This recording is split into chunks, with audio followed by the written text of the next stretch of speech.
প্রিয় সাংবাদিক ভাইয়েরা, শিক্ষার্থী ভাই বোনেরা, আজকে আমি শুরু করছি একটি ইতিহাস দিয়ে।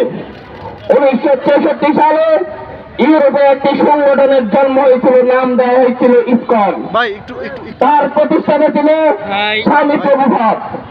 তার উদ্দেশ্য ছিল সনাতনী ধর্মের মধ্যে ইহুদিবাদের বীজ বপন করা।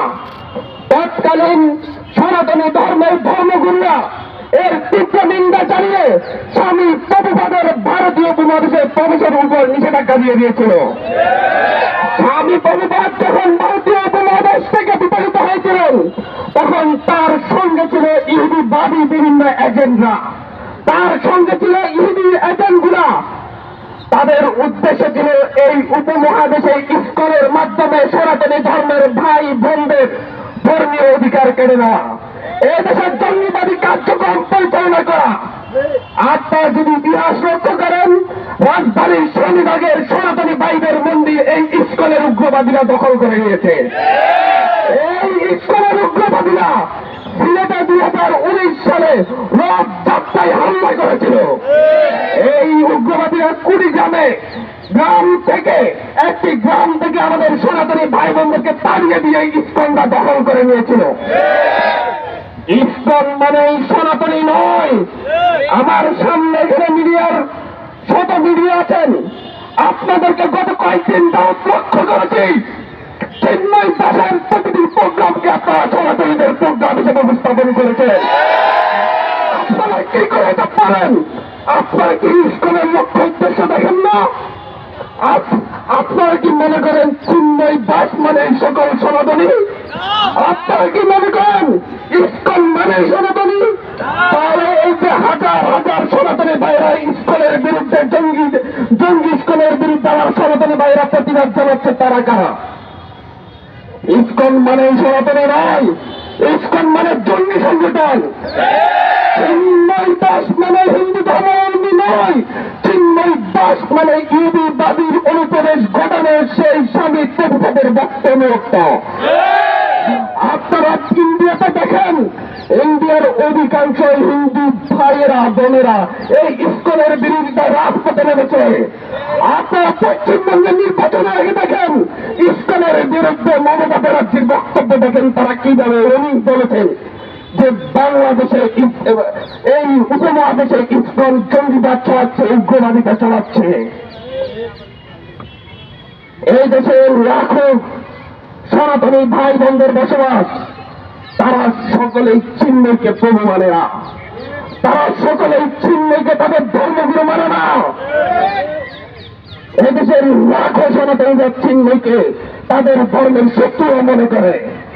আপনারা তো আমি দেখি নাই হেফাজতের আন্দোলনের সময় করেছেন মুসলিমদের আন্দোলন, তখন তো করেছেন হেফাজতের আন্দোলন। আমি তো দেখি নাই আল্লাহর দিকে অ্যারেস্ট করেছেন। আপনারা বলেছেন যে মুসলিম নেতাকে অ্যারেস্ট করা হয়েছে, ছিল তাহলে এখন কেন চিন্ময় দাসের ক্ষেত্রে সনাতনী নেতাকে অ্যারেস্ট করা হয়েছে বলে প্রচার করবে? বাংলাদেশের মাটিতে বসে দিল্লির এজেন্ডা বাস্তবায়ন করতে দেওয়া হবে না। আপনাদেরকে আমি আজকে এখান থেকে বলতে চাচ্ছি, গতকালকে আমি একটি টকশোতে বলে এসেছি, চিন্ময় দাস কিংবা ইসকনকে প্রধান লিঙ্কে সনাতনী হিসেবে প্রচার করার কারণে মূলত আজকে এটা এত দূর এসেছে। চিন্ময় দাস একটি গোষ্ঠী, বাংলাদেশের দাওয়াত ইসলাম যেমন একটি ধর্মীয় সংগঠন, বাংলাদেশের আতঙ্কত ইসলাম যেমন একটি ধর্মীয় সংগঠন, বাংলাদেশের খেলাফত মজলিস যেমন একটি ধর্মীয় সংগঠন, চিন্ময়ের সেই হিন্দু জগনী মঞ্চ একটিমাত্র ধর্মীয় সংগঠন, এটা সকল হিন্দুদের প্রতিনিধিত্ব করে না। এই জঙ্গিবাদী এই সংগঠন দীর্ঘ সময় ধরে বাংলাদেশের শিশু কিশোরদের, কোমলমতি শিশু কিশোরদের তাদের উগ্রবাদিতায় লিপ্ত করার জন্য ষড়যন্ত্রে লিপ্ত ছিল। তারা শুধুমাত্র এদেশের মুসলিমদের উপর আঘাত করেনি, তারা দীর্ঘ সময় ধরে এদেশের আবহমান কাল ধরে চলে আসা বিভিন্ন সনাতনী ধর্মের মন্দিরগুলোতে হামলা করেছে।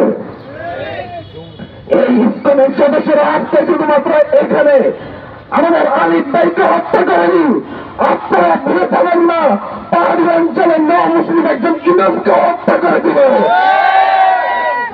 ইতিহাস দেখে দেখে কেন এই জঙ্গিবাদী ইসকনের বিরুদ্ধে ইসকনকে নিয়ে কেন নিউজ কাভারেজ হয় না?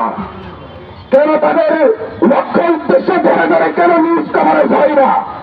কেন একটি টেলিভিশন বলবে কোটেশন ছাড়াই তাদের মতো উল্লেখ করবে যে আছে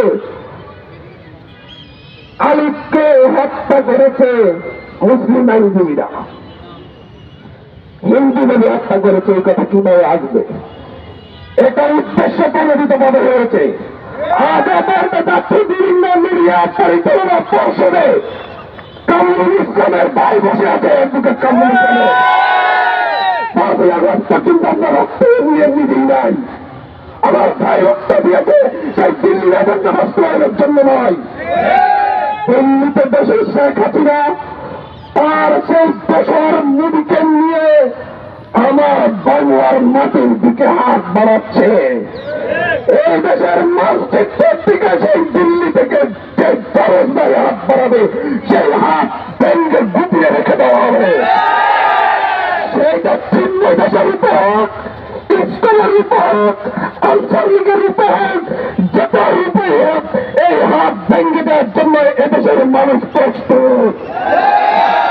আমরা জীবন দিতে শিখেছি, আমরা অলরেডি শহীদ হয়ে গিয়েছি, আমাদের মৃত্যুর আর কোনো ভয় নেই।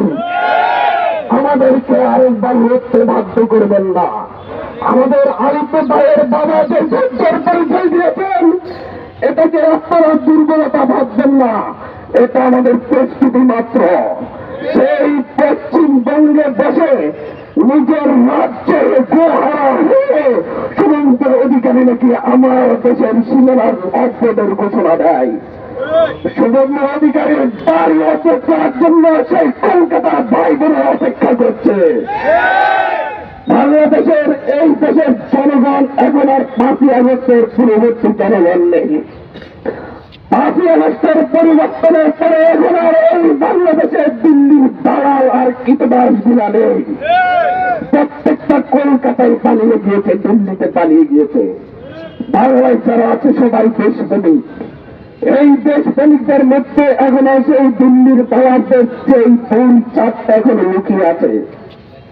তাদের বিরুদ্ধে দেশের সকল ছাত্র সংগঠন একসাথে গত 10 দিন বিরোধী ঘোষণা করেছে। আমরা এতদিন ধৈর্য ধরেছি আইন শৃঙ্খলা বাহিনী সন্ত্রাসী ছাত্রলীগকে গ্রেপ্তার করবে। আমরা ধৈর্য ধরেছি আইন শৃঙ্খলা বাহিনী মুজিববাদী আওয়ামী লীগের সন্ত্রাসীদেরকে গ্রেপ্তার করবে। আমরা ধৈর্য হারা হয়েছি। আজ সেই গত পরশু থেকে সিদ্ধান্ত নেওয়া হয়েছে যেখানে সন্ত্রাসী ছাত্রলীগকে দেখানো হবে, দেখা হবে সেখানে গণপিটুনি দিয়ে পুলিশে সোপর্দ করা হবে। আর ধৈর্য ধরা হবে না। লড়াই আমাদের 5ই আগস্ট নতুন ভাবে শুরু হয়েছে। আমরা এই লড়াই লড়ছি, এই লড়াই আমরা লড়ে যাব। এই লড়াই দীর্ঘ হবে, তবে আমাদের পথ শেষ হবে না। ধন্যবাদ জানাচ্ছি আজকের এখানে আমাদের ছাত্র জনতাকে। শুধু একটা কথাই আমাদের উদ্দেশ্য, একটা কথাই আমরা বলবো, এই বাংলাদেশে হাজার হাজার বছর ধরে সাম্প্রদায়িক সম্প্রীতির সাথে দেশের মানুষ বসবাস করে এসেছে। একদিন এক আলিফকে হত্যা করে যদি আপনারা ভেবে দেখেন হিন্দু মুসলিম বৌদ্ধ খ্রিস্টান সকলকে মুখোমুখি দাঁড় করাবেন, তা আপনাদের দুঃস্বপ্নে পরিণত হবে। আমরা জীবন দিয়ে হোক এদেশের স্বাধীনতা সার্বভৌমত্ব রক্ষা করব। সেই অখণ্ড ভারতের স্বপ্ন সেই দিল্লির সেই সংসদের কবর দিন, এটা বাংলার সীমানার কাছে কাছে আসার সুযোগ পাবে না। ধন্যবাদ। এই মতো শহীদ আলিফ ভাইয়ের জন্য দোয়া পরিচালনা করবেন দেশে মহিলা ছাত্র আন্দোলনের কেন্দ্রীয় কার্যনির্বাহী কমিটির সদস্য তারেক রহমান।